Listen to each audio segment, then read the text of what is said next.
Mayor Francis Zamora ng San Juan City at presidente rin po ng Metro Manila Council. Mayor, good morning. Jade at Admar po, MJ pala, ang makakasama po ninyo dito sa ating programa. Maraming salamat po sa inyong oras. Good morning, sir. Yes, good morning, Jade at MJ. Of course, maraming salamat po sa pag-imbita sa akin sa SMNI. Opo, Mayor, itong panukalangang magkaroon ng total parking ban sa mga kalsada.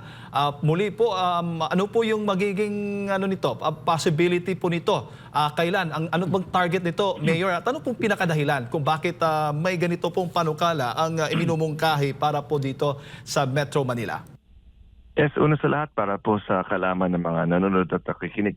Noong nakaraang Biyernes, nagkaroon po tayo ng isang Metro Manila Council meeting kung saan nakasama po natin ang ating DLG Secretary John Vic Remulla at nais kong ipaalam sa lahat na ang lahat ng Metro Manila Mayors, ang buong Metro Manila Council ay full support po sa layunin ni Secretary Remulla na maibsan po ang traffic sa Metro Manila at isang malaking dahilan po niyan po kasi ay ang mga sasakyan na nakaparada sa ating mga kalye.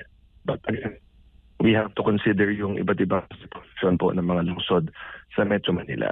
Kami po sang-ayon talaga na yung mga major thoroughfares natin, mga main roads natin, mga mabuhay lanes natin, yan dapat absolutely no parking at all times yan. Ngunit ang sentimento po ng ating mga mayors ay doon naman po sa mga inner roads, no? Yung mga mas malilit na kali sa ating mga barangay na hindi naman considered major thoroughfares, hindi naman considered mabuhay lanes. Yun ay ang hiling po ng ating mga mayors ay depending on the areas in our cities, ay payagan po ang pagparada at certain times of the day. Yung iba ho, maaaring one-side parking, yung iba ho, maaaring gabi lamang or tuwing oras na hindi naman considered as rush hour. So, naghanap po tayo ng isang sapagkat kung total parking ban talaga, meaning in all streets at all times, ay sa tingin ho namin magiging mahirap po yun sapagkat sana naman po natin ipapaparada ang mga sasakyan. Ngunit kung papayagan ang pagparada sa mga kalye na hindi naman po sila magiging sagabal, kung saan makakadaan pa rin ang mga fire trucks o mga ambulance natin kung sakaling may emergency. Sa tingin ko po ay yun po ang mas feasible kung yun po ang magiging approach po natin. So, ang Metro Manila Council po, ang DLG at ang MMDA magbubuo na sa technical working group sa ang mga suggestions po ng mga mayor sa mga kalye pinanggit ko. Ating paradahan pa rin. Ito po ay papag-aralan. This will be evaluated and analyzed. At tingnan nga po natin kung ang mga kalyeng ito ay hindi nga po talaga makakasagabal sa daloy ng traffic. So, nandun po tayo ngayon.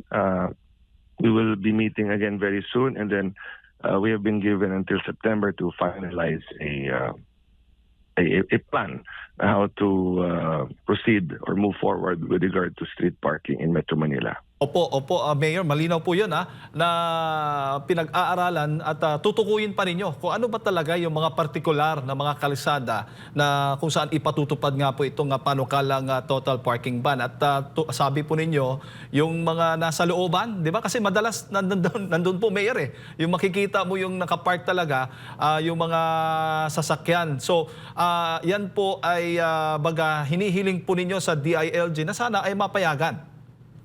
Yes, actually, nung pagpupulong nga po namin, isa-isa po kaming tinanong ni Secretary Remulla tungkol sa mga sitwasyon sa aming mga lungsod at kada mayor po naglahad ng individual situations namin.